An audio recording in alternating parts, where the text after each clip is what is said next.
You're listening to a Roddenberry podcast. Don't touch that dial. We'll be right back. We'll have more news this evening, but first... The latest Gene-ology, a Roddenberry podcast.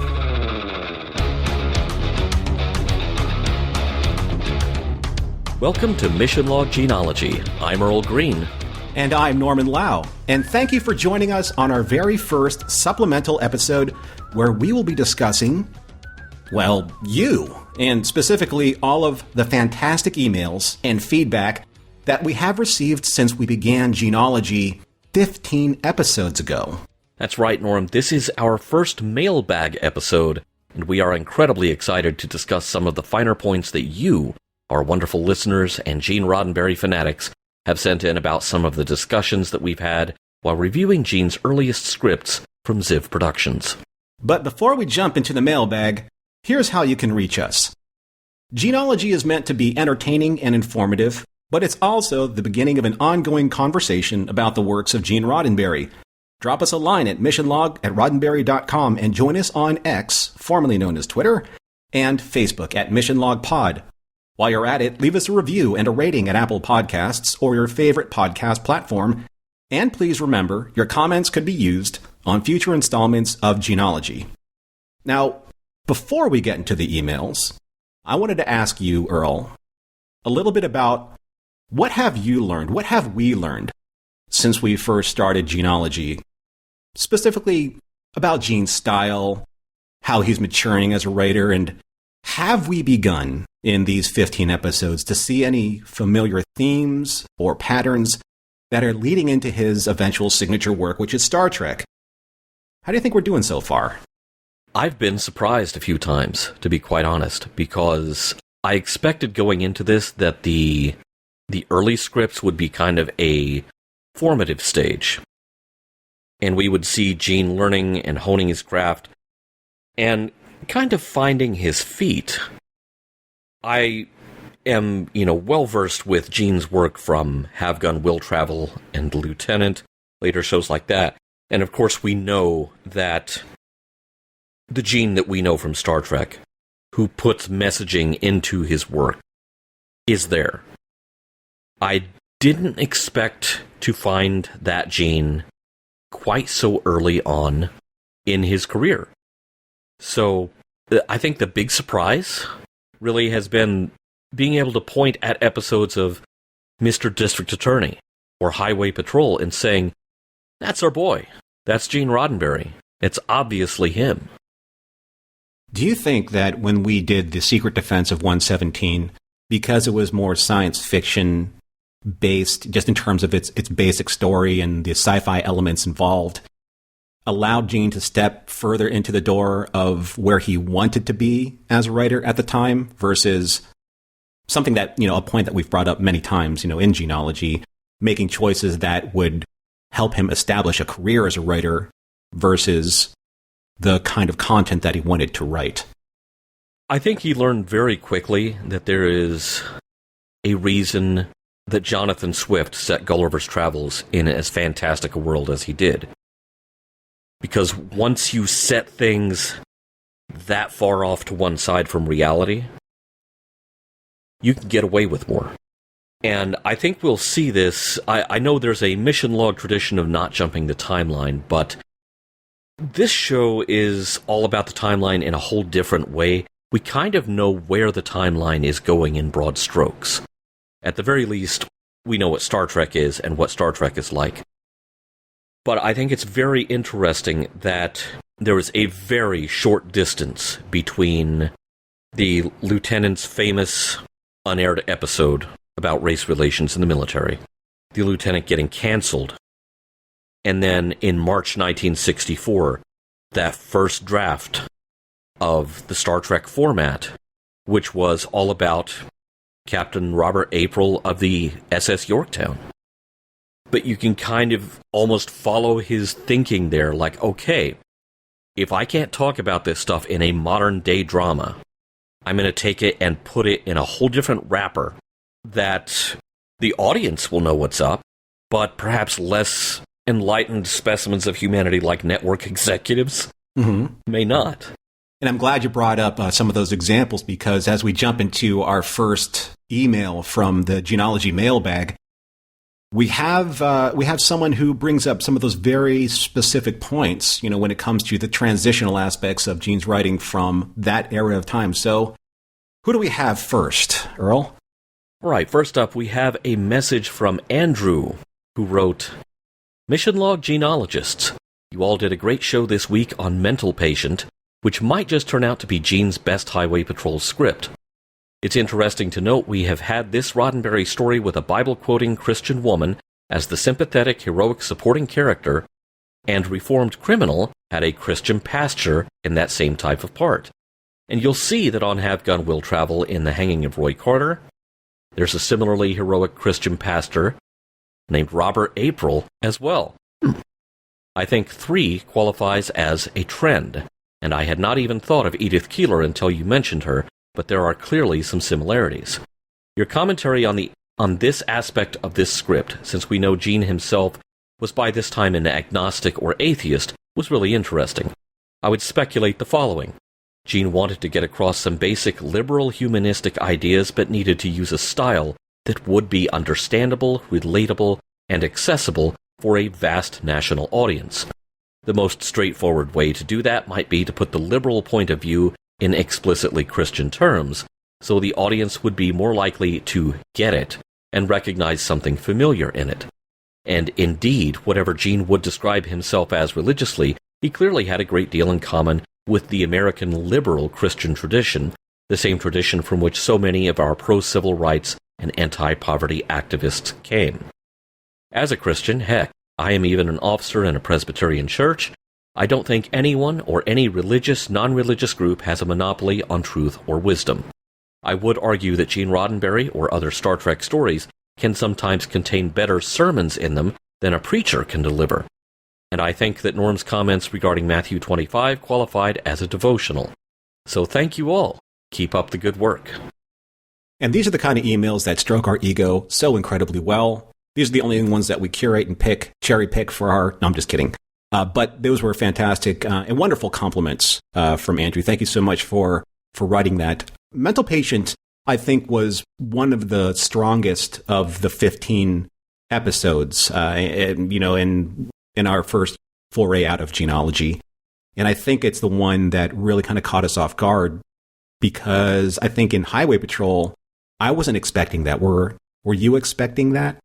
Yeah, that's what I was just talking about. I wasn't expecting Gene to be dropping this stuff in this early.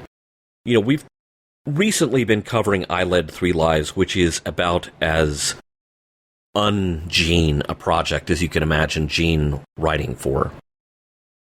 And to some extent, I expected that we would find stuff like that early on in Gene's career, where I've got to line up a script assignment, I've got to pay the bills. Mm-hmm.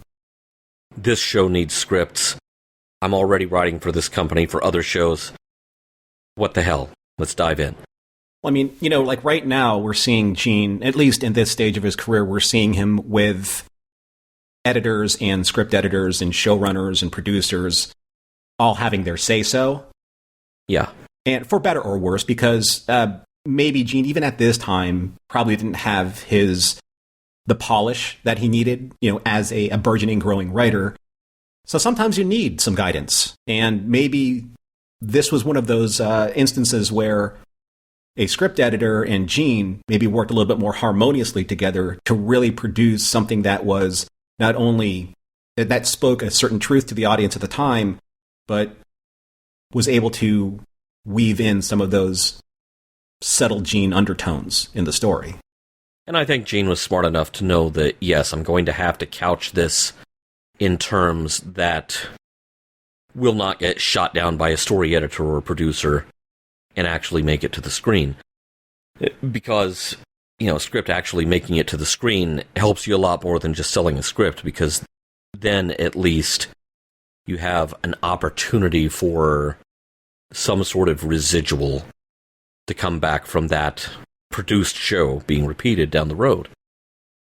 As far as these characters who are well-versed in the Bible, Gene had a certain upbringing that I think would have been steeped in that sort of thing, and you don't have to be super devoted to any particular faith to have a good working knowledge of the Bible. As a piece of literature, it is so influential to our world today. There are so many phrases that come from the Bible. Yeah, I know there's kind of a running mission log joke. If you run out of things to say, do Shakespeare.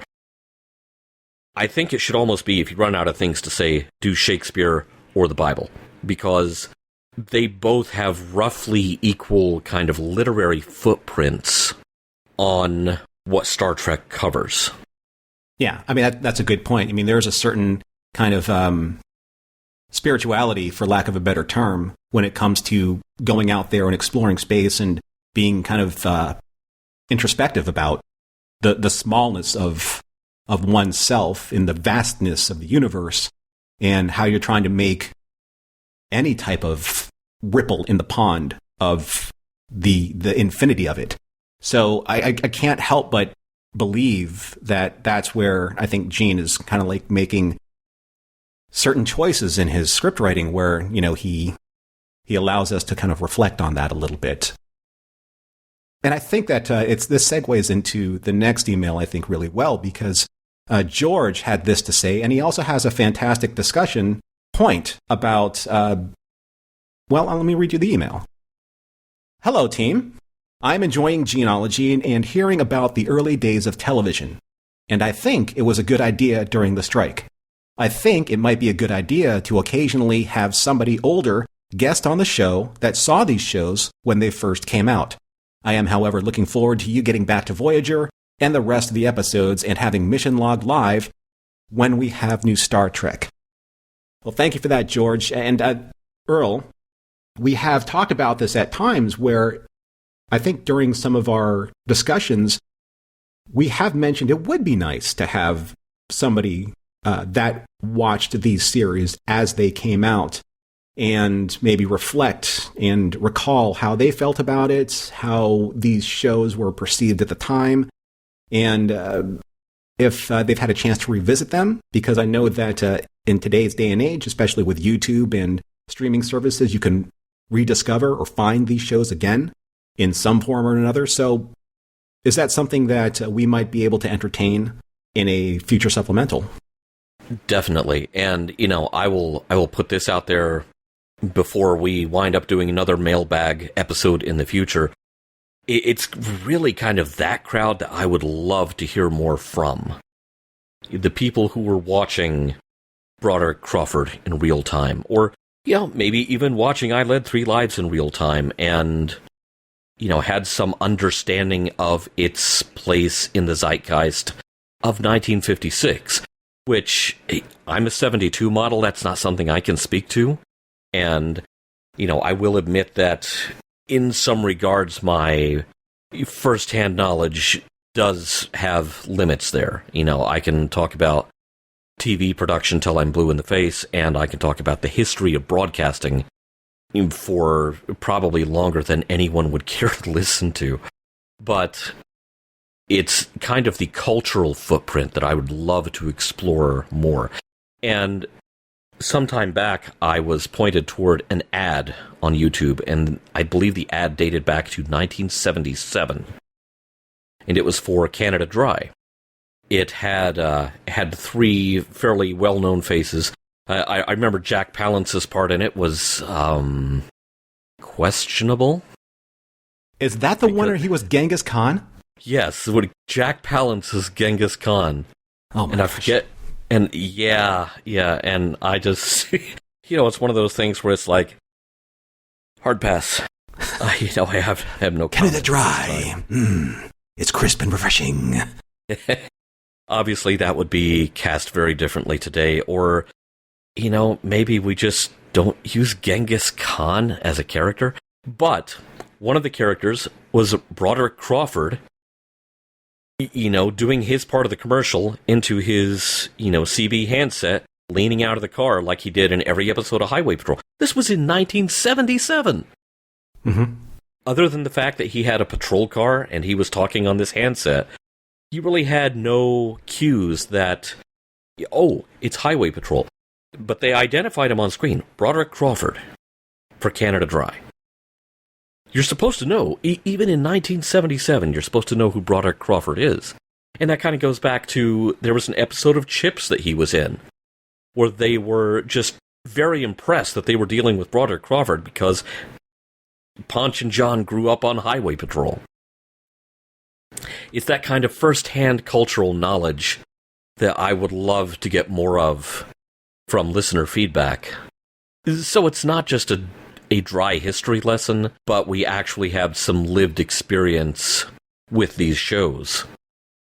I think we're all getting to a point, though, I mean, at a certain age, where we're seeing actors from their prime being recycled into parts that are well past their prime and sometimes even may not be the best fit, but they're in there for a reason or two. For example, I'm a big fan of the modern Hawaii Five-0. And on one episode, and this is a spoiler alert if you haven't watched this yet, so please, spoiler alert, there is an episode where James Caan appears with his son, Scott Caan, who plays Danny Williams. James Caan plays a ne'er-do-well from New Jersey in a very Sonny Corleone-esque kind of way. Same kind of attitude, same kind of, speech cadence, that kind of way. Scott Caan was not related to this character at all. But you just can't help break that fourth wall when you see the obviousness of why James Caan was chosen to play this particular role, because when they fed off of each other, it's like watching an actor act into a mirror of his younger self. Now, sure, the stunt worked, but sometimes, only a certain audience would really be able to appreciate the obviousness of that. And I think that when Broderick Crawford shows up with his fedora, with that look, with that gruff tone, there's an obviousness that's being sold there. But, and maybe, was the rerun market happening then in 1977? Oh, yeah. The 50s shows still would have been. How do you think I was exposed to Have Gun Will Travel? I mean, it was on every afternoon. That's a good point. Okay. Yep. Have Gun Will Travel is only separated from Highway Patrol by maybe 2 years maximum. And so, yes, this stuff still would have been in circulation. I guess that's kind of like where the UHF market started to really take off.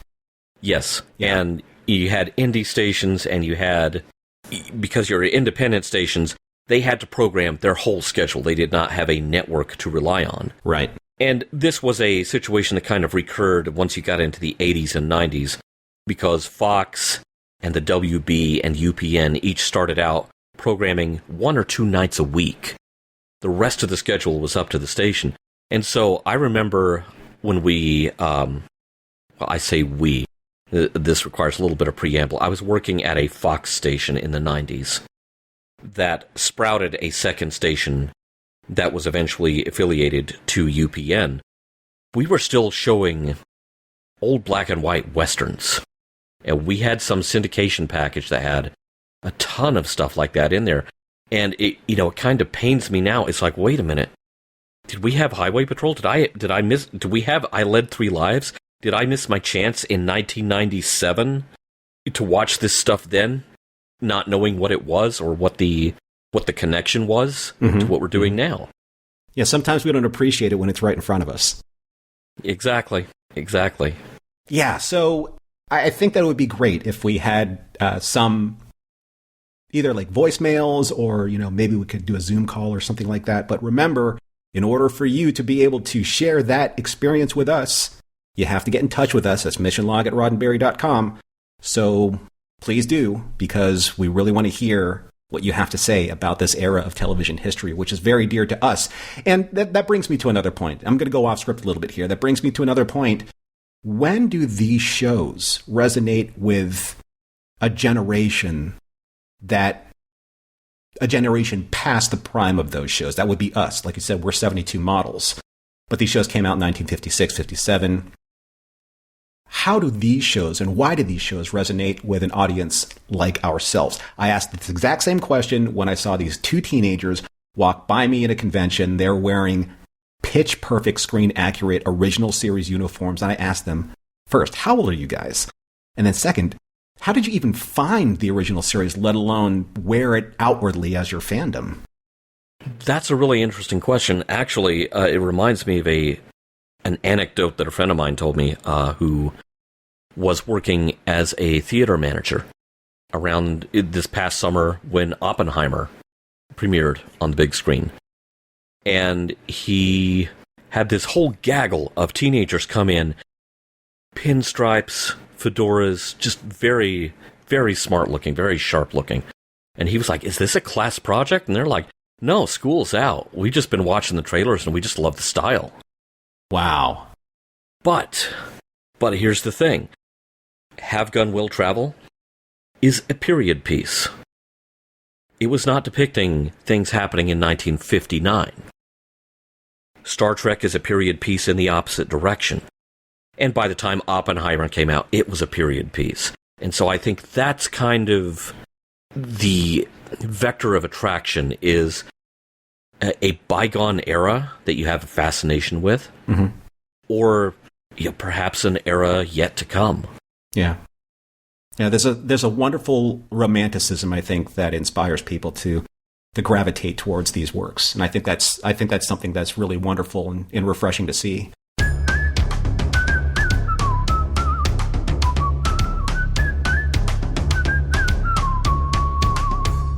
Now, you did mention that you can talk ad nauseum about television production. And our next email, I think, is challenging you, I think, in that very fact. I might just have been clearing all the planes off the runway for this email when I said that. Dave wrote in, just listened to your show on Gene's first TV script back in 1953 on the show Mr. District Attorney, and you mentioned the practice of bicycling shows in the pre-satellite days for syndication. I'm curious, how were shows in the mid-1960s, Star Trek in particular, broadcast to people back on NBC? Desilu shipped them a 35mm print, and then what? How did NBC get that from a 35mm print out to their affiliates, and then sent to TV sets? How did broadcasting work back then from NBC and the affiliates' point of view? Also, Canada had it a day early and had 16mm prints. Is that true? That would be a fascinating side conversation, similar to your bicycling one. Thanks. Thank you, Dave. I'll see if I can cover as much of this as I can without taking over the whole show, because I am someone whose career started in radio and TV in a period that now seems as far distant to radio and TV now as Wolfman Jack was to me when I was starting in radio. You know, it's just an admission. I'm getting old. NBC did have the episodes on film at their national headquarters. They would load them into something called a film chain, which had camera and sound pickups. And basically, the camera would be synced to the shutter rate of the film. And so the film would play directly into this camera. The audio would play directly through a direct line to the audio feed going out to the stations, which was, get ready for this, a phone line. It was a phone line, basically, going out to their affiliates. The affiliate stations would have a phone line or two dedicated to receiving network programming. And in some cases, when I say a phone line or two, the picture would come through one line, the audio would come through another. Early in the history of broadcasting, and I'm going to try not to divert too much from the question, when the Dumont television network was in operation, they pioneered running coax cable to their various affiliate stations for that purpose. Much like your local cable company would eventually do starting in the 60s and 70s. In the 50s, when Dumont tried it, it was kind of an unheard of use of the technology.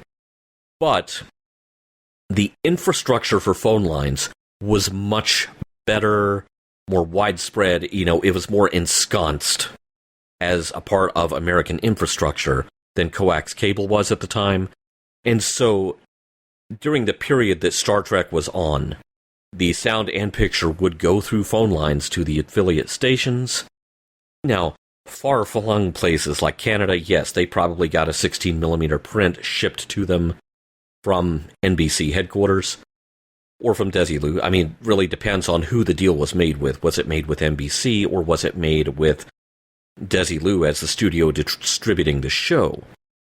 In either case, they were using the infrastructure that was already most widespread in the various markets that they had affiliate stations.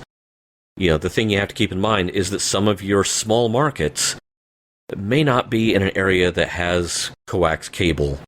Of course, nowadays, when I was working in TV in the 90s, it was all satellite, which was a fairly new way of doing things that had only started in the 70s. Widespread satellite use did not really happen until really the 80s because it was so expensive.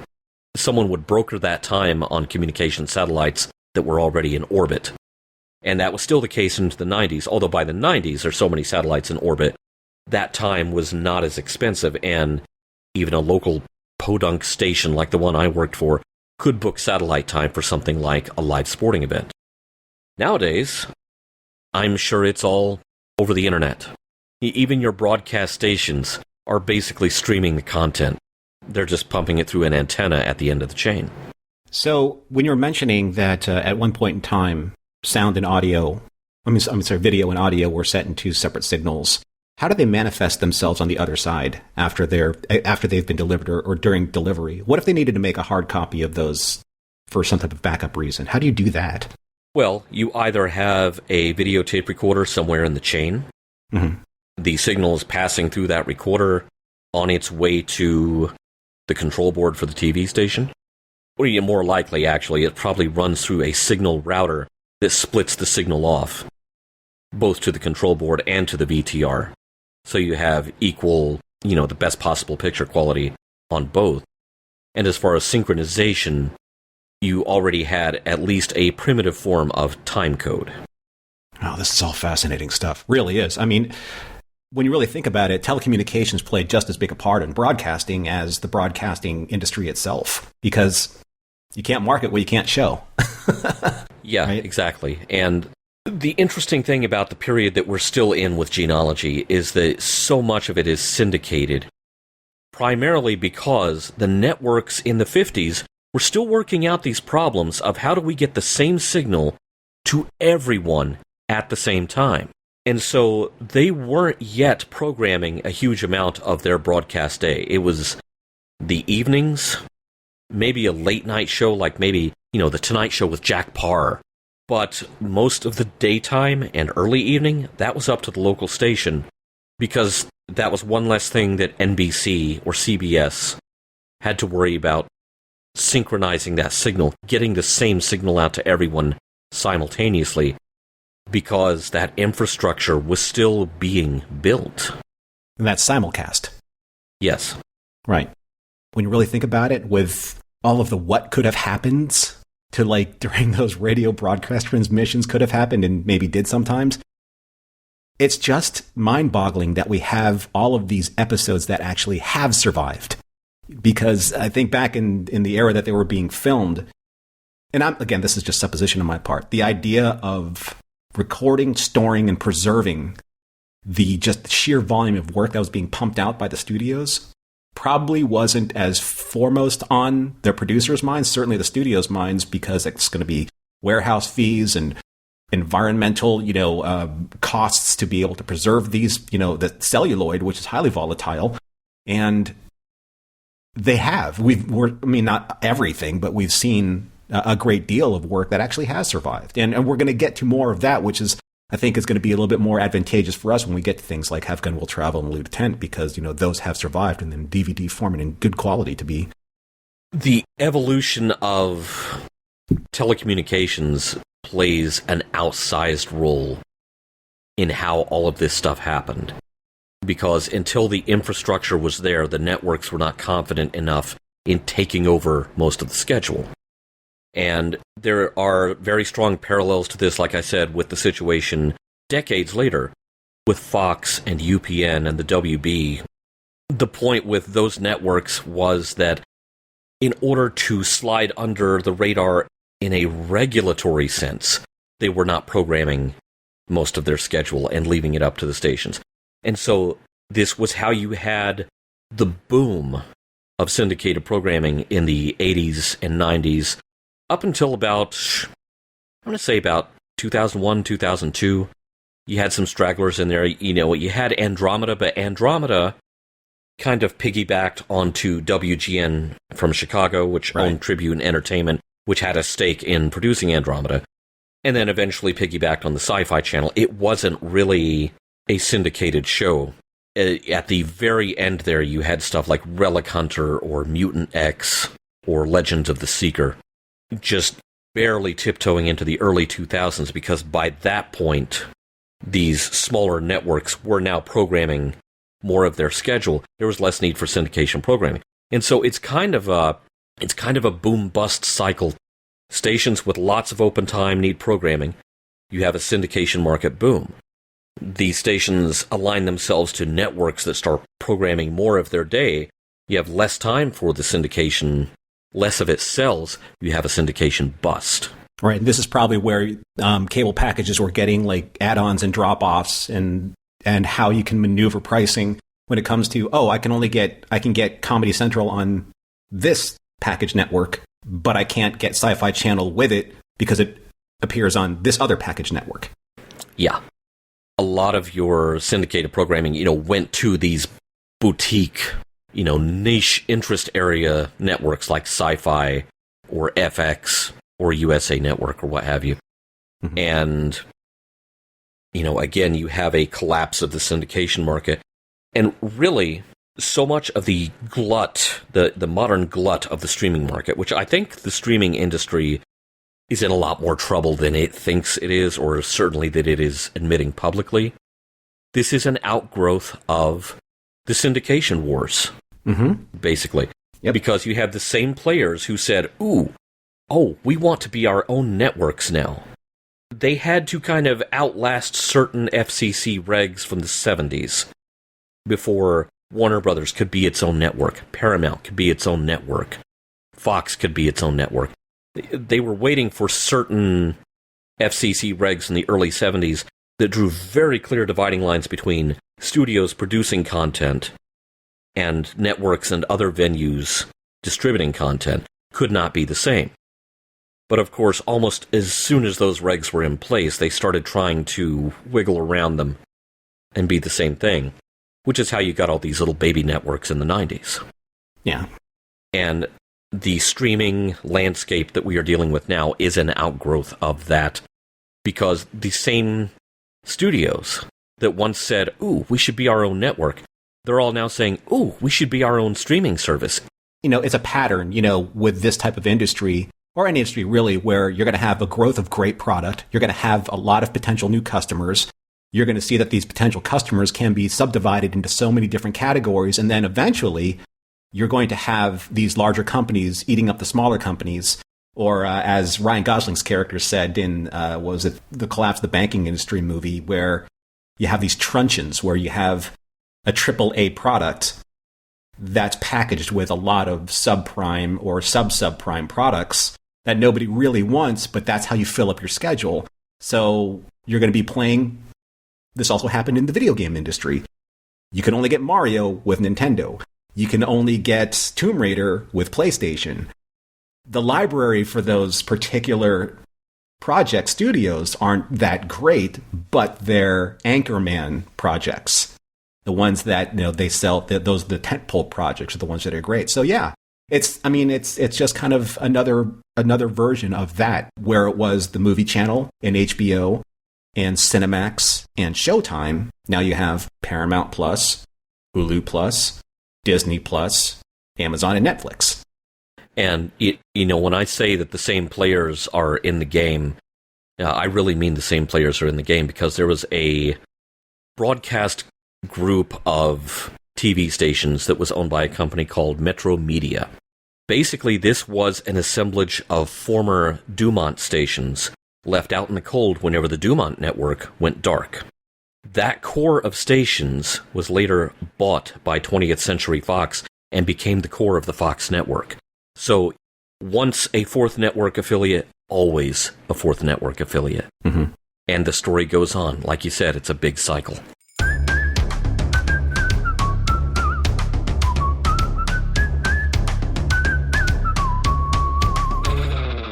We have one more email I wanted to get to, and it's a wonderful story.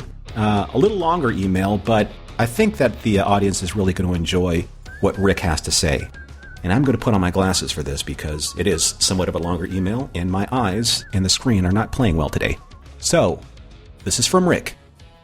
My name is Rick, and I am a huge Mission Log fan. Thank you for that, Rick. I just listened to Gene-ology 101 and enjoyed it thoroughly.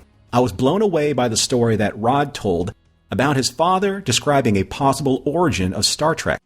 I am referring to that one that Gene told a friend at a baseball game in the late 50s or early 60s about a dirigible/blimp that flies from town to town to solve problems. My own backstory has a loose tie to this story that you might find interesting. I will try to be brief, but I would be happy to jump on a call if you wanted more details. I am currently a university professor at Nova Southeastern University and a geospatial program director in Florida. My long science career has been guided by my love of Star Trek and the moral, societal, and technological aspects of the show. The interesting part of my story is that prior to my current career, I was a crewman on the Goodyear blimp for 12 years. Coincidentally, our particular blimp was named Enterprise, after the America's Cup yacht winner, sadly not a certain starship, but everyone always asked if it was. Based in Pompano Beach, Florida. Our 6-month-a-year travel mission was for our crew of 22 to tour the country to cover sporting events, local festivals, community events, and even several World's Fairs. Along the way, we had numerous adventures and misadventures that I have since started writing a book on.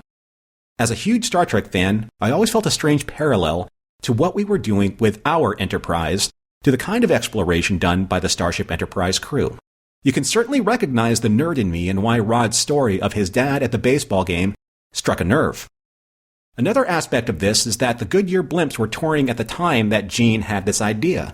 Did he get it from the blimp that was based in Los Angeles at the time, or perhaps based it on the huge Navy airships that Goodyear made in World War II that he may have seen? To further this whole coincidence, while I was on the crew back in the 80s, our PR man and I hatched an idea to invite any Star Trek cast member that was in South Florida for a convention or vacation to stop by the airship base in Pompano for a free ride on the airship Enterprise. Not surprisingly, we received wonderful visits from George Takei, and thank you, Rick, for also including pictures with your email. From George Takei, Walter Koenig, and Jimmy Doohan. In fact, Jimmy and I had a wonderful conversation about the blueprints for the actual Enterprise that was hanging in my office at the time. He signed them in the upper left. See below. These are the pictures, and it is the cutaway version of the NCC 1701A from the motion picture. Love that poster. In summary, to think that it is possible that the original concept for Star Trek may be tied loosely to what our Enterprise crew was actually doing is mind-blowing to me and pleases me to no end. In fact, we actually did solve some problems in our travels as mentioned by Gene's concept, and perhaps created some along the way. Oh, the stories. Anyway, I wish you all the luck in the new podcast, and will certainly be listening and spreading the word. LLAP Rick. Thank you, Rick. That was a fantastic story. Earl, did you have goosebumps? I had goosebumps. I want to ride on the airship Enterprise now. Right? Those lucky people. That's really intriguing, the thought that Gene may have taken on board, kind of internalized, especially talking about the Navy airships. Mm-hmm.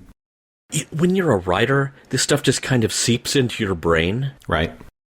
And it stays there, and then eventually you come up with an idea that kind of remixes it with something else. Mm-hmm. And then suddenly, you're sitting at a baseball game telling Chris Knopf about steampunk Star Trek, which I still want to see a group cosplay of steampunk Star Trek. The challenge is out there, folks. let's get it done. There is a basis for it. And as a matter of coincidence, because, we were talking about UPN, there was a show on UPN called Legend, which starred Richard Dean Anderson just right before Stargate. Right. And John Delancey. And it was as close as I've ever seen to an American-made TV show that really kind of took the steampunk aesthetic aboard. But they would travel around by balloon and by hot air balloon. And it's interesting to note that the co-creator of that show was Michael Piller. Oh. Who knows? Did Piller have a conversation with Gene about this at some point? And that conversation stayed in his head and got remixed and turned out as Legend? It's possible. In their craft, they open their minds up to so many different possibilities and ideas. Some of them, like cream, rises to the top, some of it doesn't. And if I remember my Verne correctly, Jules Verne, Around the World in 80 Days was Phineas Fogg in a hot air balloon on adventures. Yes, so that very well could have been a major influence. Right. So you have, obviously, the modern air balloon that has the capacity to be able to have a crew and to be able to go where no air balloon has gone before and fix problems. Looking at, society from this, how high do they go? 10,000 feet, 15,000 feet maybe? And look down and say, that's a problem that we can solve. That's a problem that we can solve. Let's land and help people, help the human race, and there's a certain, again, romanticism to this because I think that deep down inside, there's a core part of us that wants to be able to do that in that adventurous kind of way, in a hands-on kind of way. And I think that that's, where Gene is coming from, especially after his World War II experience and then obviously his experience as a professional pilot for Pan Am.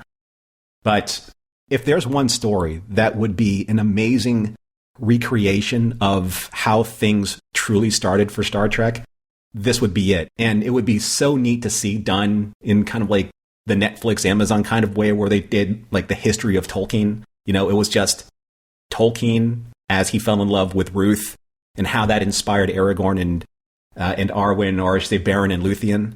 So, yeah, I don't know how much more we can dig into that, but we do have the archives and we have you out there who have stories for us. So remember that we have a great archive and we have some of the most exclusive materials, but the most exclusive material that's out there is your memory. So please remember that. Looks like we're about ready to wrap up this first mailbag, Earl. So any other final thoughts before we close out the show? Well, obviously, a big thank you to everyone who has written in. Even if it didn't make this show, even if it was just a couple of words of encouragement, the feedback on Mission Log Gene-ology has been, from my standpoint, staggering. I am very appreciative of Rod for giving us the access and the resources to do this. This has turned out better than I ever imagined it would be. I love that people like the show and are tuning in on the regular. And, I think that in the grand scheme of things, going back to that point that I made about us finding these shows, a generation after the fact, or people that are emulating like the Star Trek spirit of a better future, I think at the bottom, at the brass tacks of this all, there's a certain level of connectivity that we all tap into when it comes to humanity as a story, right? I think that's where Gene was with this. It's the story of the starship Earth and how we're moving through space and how we need to be kind to one another, come together as communities, remove the boundaries that separate us, and have this collective pool of skill and talent and passion and drive and motivation and inspiration and dreaming, and initiative, all of the greatest things that humanity has to offer collectively in one direction. That's how we do this, right? But we see it in small increments at this very start for what we're doing with Gene-ology. We see it with a compassionate farm woman with, a mentally challenged patient who's misunderstood. We see it even with hard the hard-boiled detective that's, Broderick Crawford's Dan Matthews, and his understanding of we have to do things a better and less combative way, or, well, I can't really say about that with I Fled Three Lives because we haven't really gotten any of that yet. But my point is, look at the fingerprints that Gene is leaving behind on this work and where they will go into the future. And I think that's why I love doing this with you, Earl. I love the anachronisms that we pick out. I love the history and the technology and your expertise on the subject matter. And I love being able to look at these stories and say, this is the reason why I fell in love with this other show to begin with, because of the moral fiber and character and center that these shows are giving us. And I hope that people are getting that from our tone when we produce these episodes. Yeah, because we are totally nerding out over here on this side of the mic. I'm not even, and I don't think I have at any point successfully disguised that fact. I think everyone can tell just by listening. And one thing we hope to get more of, we want to hear more from you. And hopefully we can do some more mailbag episodes down the road. And like we said earlier, we would love to hear from audience members for who these shows as new shows are a lived experience. This is something that you saw as part of the primetime schedule growing up. And it would be lovely to have that context, because from this far in the future, there's only so much context that I can put to it. I mean, I can go back and read history of the broadcast industry at a dispassionate 35,000-foot God's eye view. But that doesn't tell me what people felt when they saw Mental Patient, or even when they saw the one with the bazooka, for that matter. I'd even be interested in hearing that. We love hearing from those of you who were there at the very beginning when the name Robert Wesley first started showing up on our screens. And we're always looking to expand the Gene-ology archive, so we would love for you to help add to our already exclusive and extensive collection of scripts, videos, and archival materials. And as always, thank you to our Patreon and Discord supporters who have been instrumental in helping us produce this exciting and engaging new podcast for the Mission Log and Roddenberry podcast lineup. And seriously, our folks who stick around for, we do Mission Log After Dark, and then we kind of stick around and do the Gene-ology study group for whoever wants to stick around later than that. And it's a smaller but very focused group, and I want you all to know that you have helped to steer the direction of this show more than you probably realize. So everyone stay with us, stay tuned. We're just getting started. Mission Log Gene-ology is produced by Roddenberry Entertainment. If you would like to support us directly, you can do so at patreon.com/missionlog for early access to shows and the Mission Log Discord. If you have any material that might be of interest to us that isn't already in the Roddenberry archive, drop us a line at missionlog@roddenberry.com. Our website is missionlogpodcast.com. On the next Gene-ology, the Operator and the Martinet. Special thanks to consulting producers Matt Esposito, Homer Frizzell, Tom Kozak, Julie Miller, Mike Richards, Mike Shabel, Paul Shadwell, and David Takechi.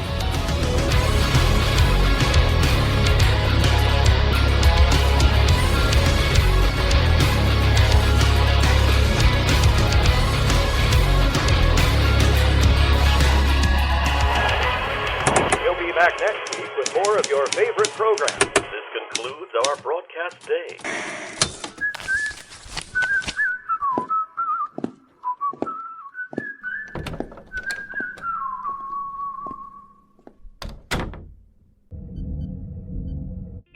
This is a Roddenberry podcast. For more great podcasts, visit podcast.roddenberry.com.